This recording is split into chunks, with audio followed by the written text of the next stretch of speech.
Hello everybody and welcome back to TKA Hot Ones, the show with hot questions and even hotter wings. Mr. Maemone, how you doing? I'm doing great, man. Doing really well. Thanks for inviting me.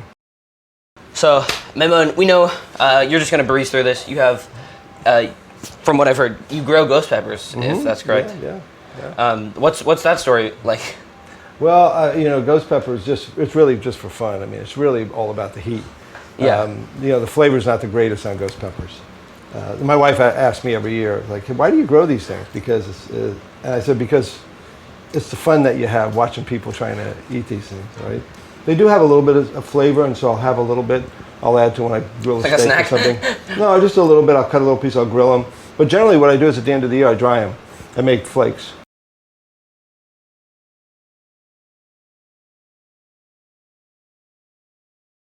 Tell us about yourself. Where'd you grow up? How'd you come to Kings? Oh, wow. That's a loaded question. That's a lot. Yeah, I mean, we'll get into it, but...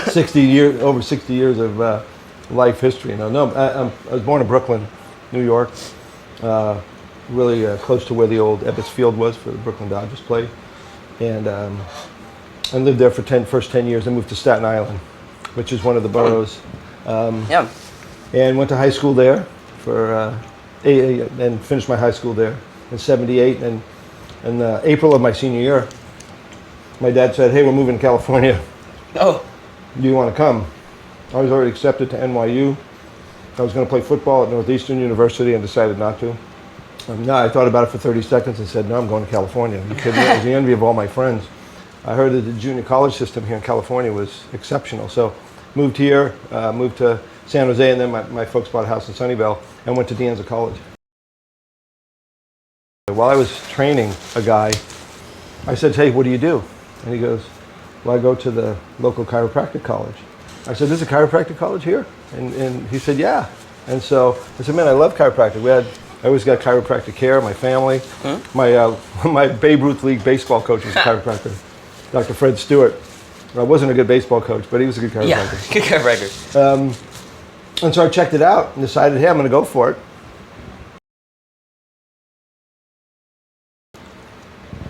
Okay, we're getting a little bit of something. Feeling it? Not bad. No? It actually has good flavor. All right. Little tingle.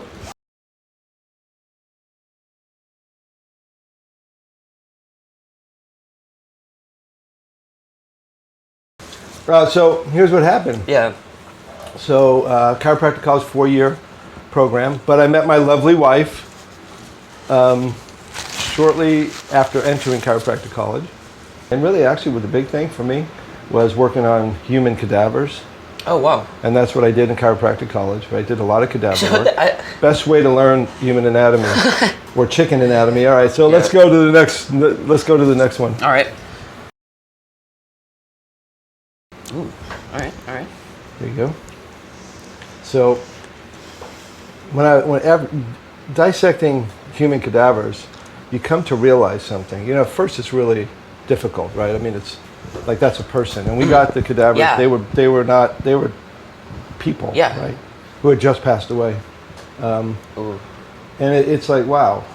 I mean, the gentleman that we were working on, he could have been my grandfather, right? Yeah. You soon learn that after a while, after you over the shock and you start working. And by the way, I'll never forget just looking at the structures, knowing them. It helped me in my practice all the years, because when a patient had a problem, let's say with their brachial plexus, they were having neck problems and pain down the arm, or numbness, tingling, or loss of muscle function, or whatever. I could visualize everything that was going on. I could see the nerves. I could see the relationships between the vertebrae. You have to, because you held. I mean, you basically. I did all the work, right? I took it everything to get into there, right? So I didn't know chiropractor was like so intense. Yeah. Oh, jeez.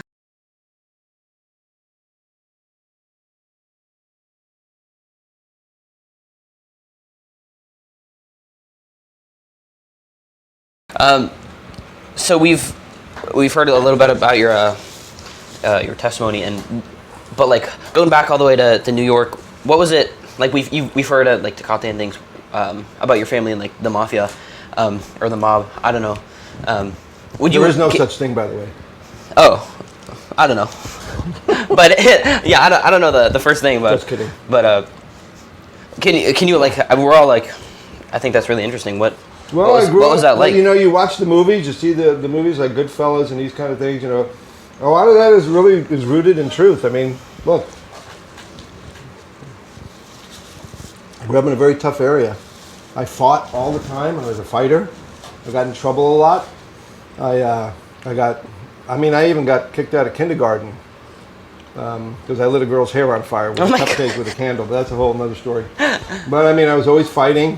It's just something you did, and I was good at it, and drove my mom crazy. And really, in middle school, I got into trouble all the time. I got suspended. So, like the knuckleheads out here, you know, that here in high school, I did all those things that everybody's done, and I've told kids that over the years. I go, look, everything that you've done or thinking about doing, I've done. But here's what the thing that saved me was football. Because when I started playing, when we moved to Staten Island in Brooklyn, there was no tackle football, no Pop Warner. We used to play in the street with plastic helmets.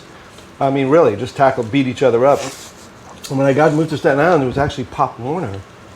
And my mom said, okay, well, he's fighting all the time, maybe football will change that. So when I started playing football at 12 years old, and I remember the first practice, I mean, and I was a really gifted runner. I was very, very fast. That's where my daughter Michelle gets her, I think, although my wife chimes in on that, but my daughter Michelle's really very, very gifted. You know, obviously a professional soccer player athletically, but I was very fast, but I loved to hit. And then when I put the pads on, I started blowing people up, and the coaches went crazy, and they started praising me. Like, oh my gosh, they're giving me like coming like tapping the top of my head. So now for the first time, I was hitting someone and not getting in trouble, but I was getting praise. So that's why my mom still to this day says football saved my son. I mean, everything my dad, like everything that we owned, my dad would say fell off the back of a truck. I mean, that's a euphemism for, you know, my buddy Paulie or everybody has nicknames like Shrimpo or Al or whoever. You know, there used to be people coming in front of my house and open up the trunk of their car, and my dad would buy cigarettes and stuff off of them because they stole them. Oh, so it was like literal too? It was like literally off the back of the truck. Literally, yeah.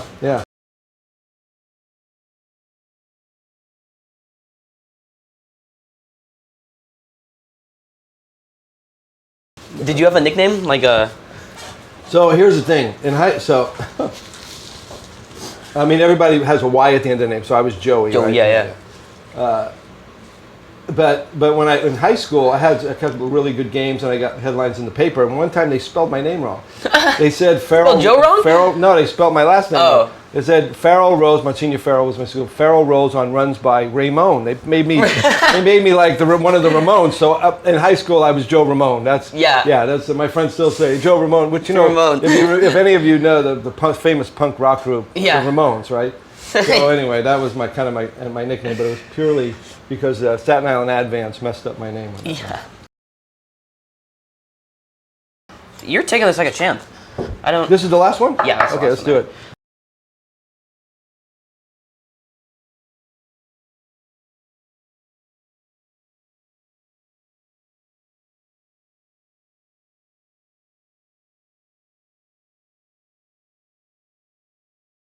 The last one gave me, you know, it's a little. My head's tingling. Is it glossy? Yeah, there's a little bit of a shine there. Yeah. Shiny? Okay.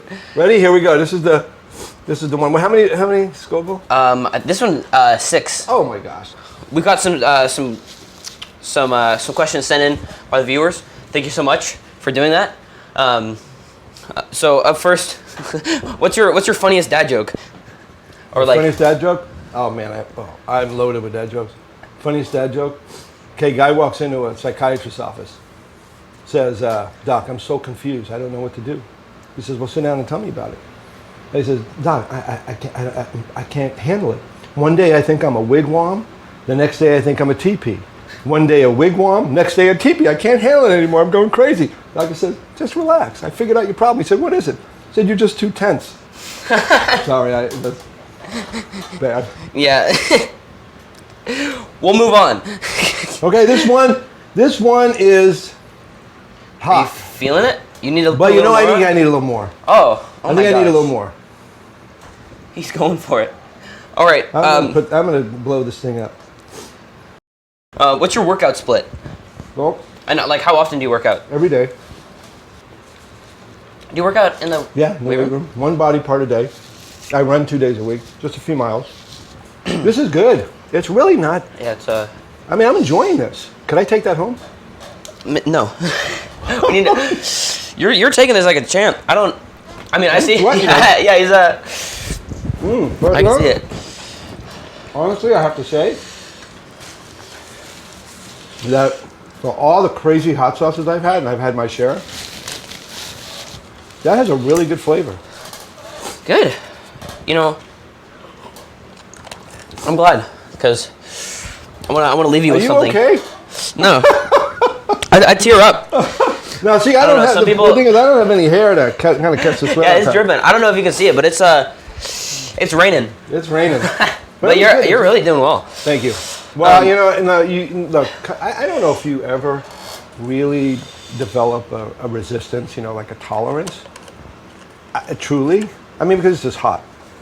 Yeah. But it's not like where I go, man, I'm dying, And I think part of it is because I eat Fresno. So this year, I did not grow any ghost peppers because I wasn't sure we were going to even have the ability to do carnivore club on it, right? Because of COVID. So I grew Fresno chilies, and I have an amazing Fresno chili plant. Oh. Now, Fresnos are my favorite pepper. They're a little hotter than a jalapeno. They have great flavor. Great flavor. So I pretty much every night, the plant is huge. Every night, and I usually grill every night, I pick 3 or 4 of them and grill them up with the protein that I have, whatever it is, chicken or steak or fish or whatever. Well, Maemone, you've been amazing. You've put us all to shame. No. But, no. Well, thank you. Is there anything else you want to say to your... Well, hey, man, it's been fun. Stay well. God bless you guys, and thanks for the opportunity. And Yeah. Yeah. Thanks for coming on. You got it, man. Okay. Next time. Bye.